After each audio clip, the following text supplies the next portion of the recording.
Hello, everybody. I'm very happy to show you today or talk a little bit about the multi.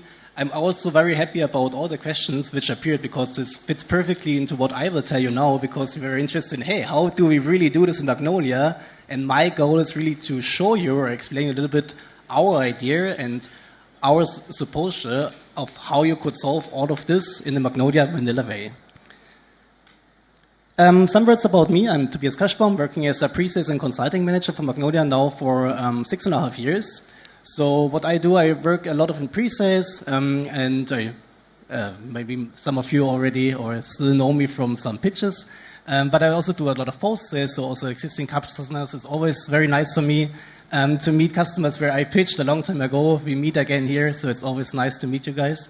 And yeah, beside of that, I also lead the demo development team, which is very interesting because during your talk, I recognized that actually we pretty much face the same challenges because, I mean, you come from the same challenges where also we coming from because we had a very same landscape of very loose couple demo systems, but we also wanted to actually synchronize them and show them perfectly and also solve the same challenges of branding and creating demo pages, but in the Magnolia vanilla way, actually. So, speaking of the agenda, so what I will put you through is, first of all, the vanilla promise. I will explain in a minute what this means. I will guide you through a little bit of multi-site. This is just a little bit of a reminder. It's not a big topic. I think the big topic today is the multi-brand. I think we already heard this is a very important topic for a lot of you. Then also multi-tech. I think it's also not very much news for you that we are able to do multi-tech, but in the context of branding, I think this is a very interesting topic, and then some take-homes for everybody. I hope also for people who are with us for a long time, hopefully they can take something out of this, and then we will do a quick Q&A.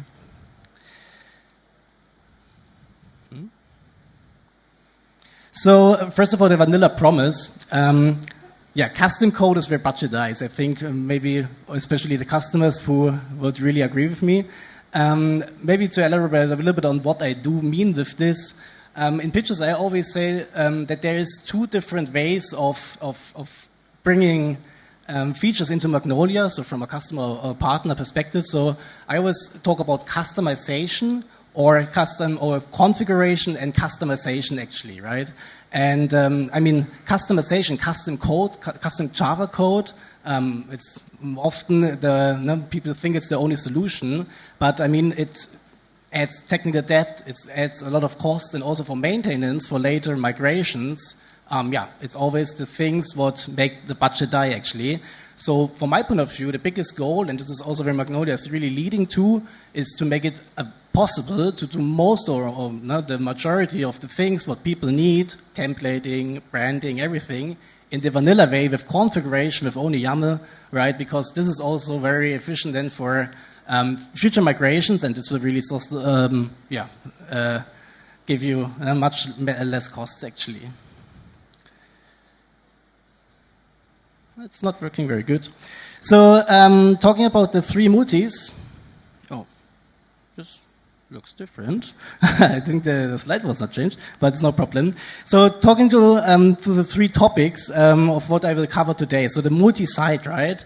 All of you notice you have multiple websites, which is actually multi-domains. What could be multiple different, we saw already a lot about this one. You have multiple websites, multiple domains, but the important thing is the multiple brands. So it's not only multiple domains, you have the branding, and actually what I wanted to talk about is the forking, because there's, I think Emmy gives us a very good example that you want to reuse the templates actually, and you don't want to redo every new website, right? So you want to reuse the template set in order to make it more efficient. And yeah, the multi-tech is actually then the same backend. We already heard this also, but you can choose the different front-end stack in the end. So first, starting with the multi-site. That's the classic, right? But did you do it right? And what means multi-site? You can have multiple site definitions. Actually, every site has its own domain. You can have shared workspaces. We all know this, right? You have pages, you have assets, you have content types. There's also navigations. There is the live copy, but what is actually the thing what I want to provide to you today is live copy is not the answer for everything, because I think in the past, thank you. There was actually, in a lot of cases, customers coming to us and saying, like, hey, we have multiple websites and we want to share some content. And the only solution, what we provided in a lot of times was, hey, you have to go to live copy. And what I want to do today is to give you another possibility and maybe to rethink this thing as said in the vanilla approach. And of course, what you can also do, everybody knows this, you can do per-site permissions. So diving a little bit into the, and you see here, this is the example of our demo system. I mean, this is what we achieved now in order to be able to show Magnolia in different verticals, right? And you see, you can have multiple websites, of course. This is how it looks in Magnolia. And this is what you see is the front pages. It's multiple different brands. And now I will show you how you could manage this actually. There's banking, there's manufacturing, we also have finance and insurance actually.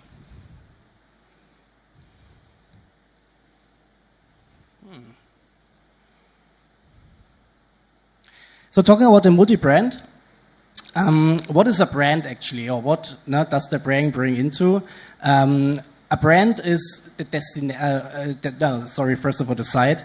The site is the destination, right? So you have the domain configuration, you have different languages, we heard this, you have also the navigation, but what is really making the brand out of it, right? The brand is the tone of voice, so I mean, it's the content, what you put on the websites, it's the color configuration, you put in the logo, you put in the favicon, it's just a story.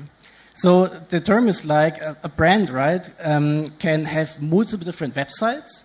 So this is also what we wanted to say here is like, from my point of view, you could have a brand configuration used in a B2B portal, but also in a website, right? So the brand is not only about the template, it can be also reused, even maybe in different technologies. And traditionally, you would just duplicate all of this, but now I will show you how you can do it differently. So the solution, what we came up with, and I think this sums up a lot what we heard before, would be to put the definition, the configuration of the brand into Magnolia and enable the editors in the end to do the configuration of the brand in Magnolia itself. So what is the big benefit if we do this is that we don't have to call out IT if I want to change my logo or my favicon, if I want to change the brand configuration. I can do the styling all in Magnolia actually. There's also a screenshot of the Inside app, so you can choose the font, you can choose the logos. Maybe there's also some placeholders, right, what you can put in on the website. And the big benefit is if you think about you want to launch a new website, you want to do a new branding, you could actually do this without even having to call the IT. You can do it in the solution. And how we solved it here is that, because this was also the question, like how you make sure that the accessibility is not lost, right? That it's not broken.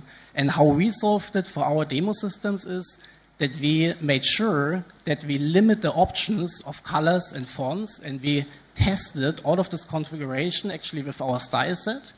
And we limit the options actually in the brands app. So the brand manager can actually not do anything wrong, but he can make use of the possibilities what you give him in the brand application.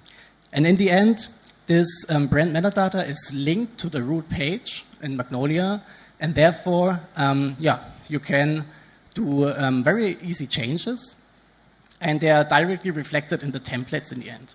And all the components on the web pages actually make use of this configuration. So if I change the color in the brand, then the buttons will change, the link colors will change, right? The whole site will adapt to the brand configuration.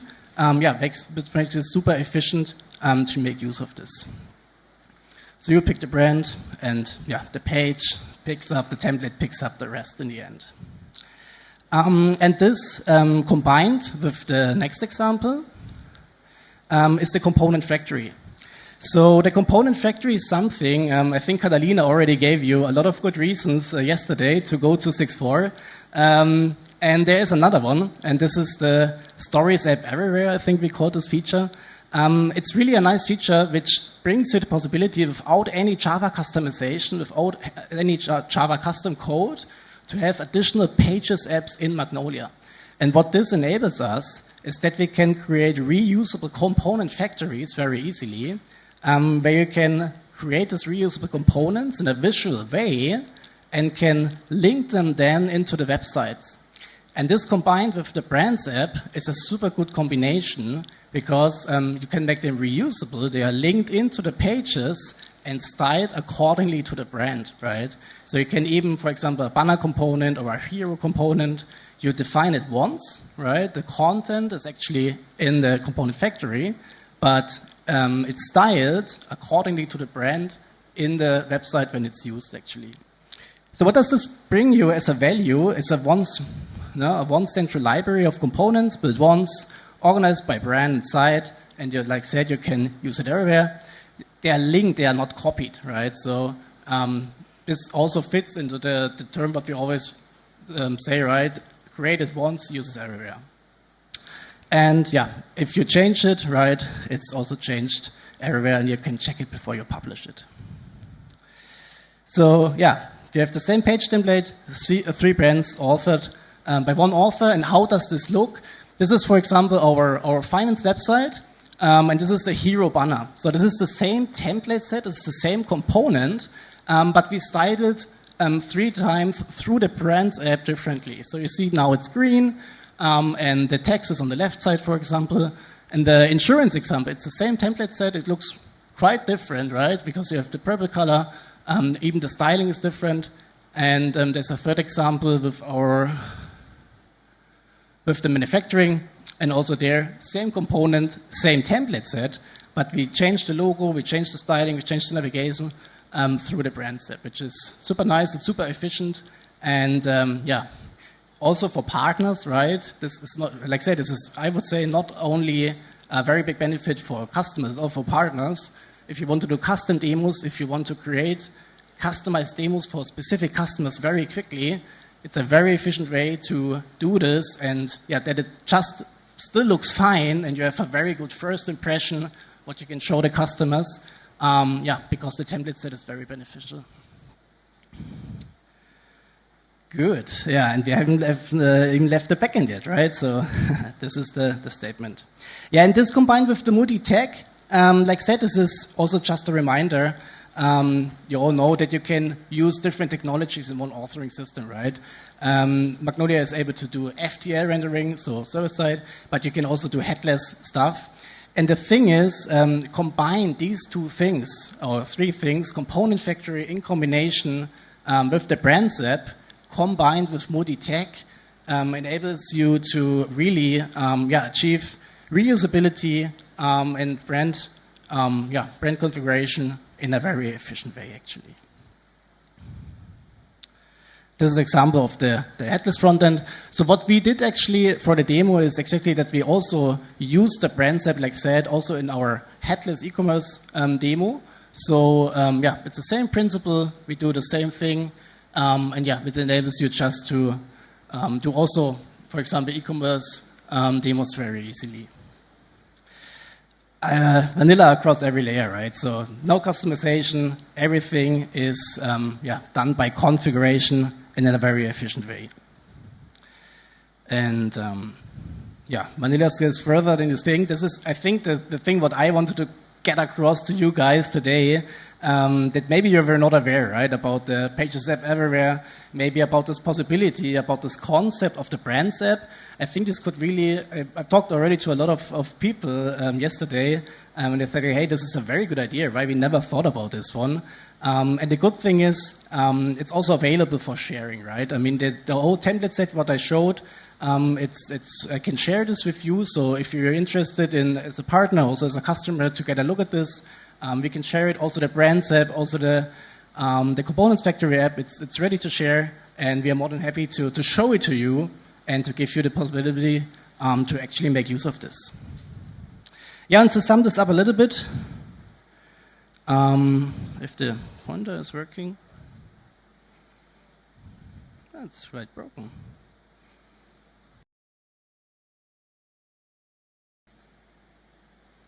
Is it? Ah, now it works. Yes. So what the vanilla way, what it buys out for you? Less code, less maintenance, right? I mean, this is the thing what I said in the beginning. This is quite a little bit broken. Sorry for that one. I mean, what do we mean with this, right? The less Java code what you write in your project, the less customization you use, the less code you have to maintain. So I would really, tell you, use the things what we provide, talk to us, because there is involvement, there is new things, what could help you, what could make the projects better, right? So no per brand or per site forks, so don't go there and just copy-paste the whole project and adapt it. I think even in existing projects, it could be a way. I mean, this always depends on the use case, but I think even in existing project, it could be worth to think about it. Hey, could we do this maybe in this way, and could just adapt to it, right? To this procedure. Upgrades, no migrations. I mean, this is the thing, right? If you need to migrate to a newer version and you only use configurations, it's way cheaper, right? And no site, no brand. It's super easy. We saw it with Emmy. I can really say I have the same thing with the demos. It's awesome. We are able to do very nice, very good site, very good looking custom demos in 30 minutes. I mean, we're not creating that much content in you guys, but it looks just awesome. It's really nice to see. It's very also appreciated from the customers because it's the first impression, right? The thing what we show, the first impression, what I show the customers on my demos, I mean, this is the first impression they get from Magnolia. So it should look good, right? Yes. And with the tag, I think this is also just a thought what you can take away, that these configurations of the branding can be also used in the multi-tag scenario. I think this is also something what not everybody is aware of, and maybe my talk inspired you to think about this. And let's talk about it via coffee or later. More than happy to get into this discussion. So in summary, one CMS, many sites, many brands, many stacks, 0 forks. This would be the goal, right? And hopefully we'll go this way. Thank you.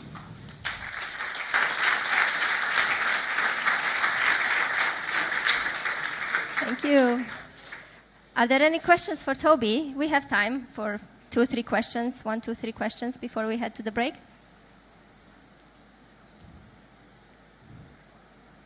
So, Toby, all of this is available? Oh, we have a question. Okay. Hi, everybody. I get a question regarding the component factory. Was it that way? Component factory, yes. Yes. So if you create a component and then you reuse it in a site, is it possible to adjust the content inside the component, or do you just need to get what was created in the component factory?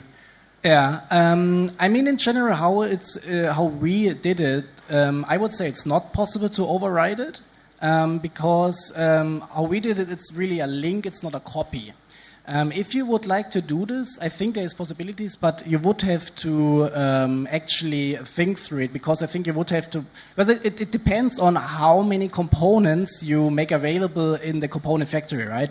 You can decide how many you make possible, because you could, for example, turn the component factory in a banner factory, and you say, hey, there's only the possibility to create banners. And if you limit it to only one component, you can very easily, in the dialog where you choose the banner, say like, hey, I can override maybe some fields. But I think if you do the component factory very flexible, and you even let maybe grids in there, and you have tons of different components, it would be maybe very hard to get it clear, right, what you override. But in general, if you limit the components in the component factory, I think it's very easily achievable. It depends on how you implement it, right? Or you configure it. It's not, no? Yeah.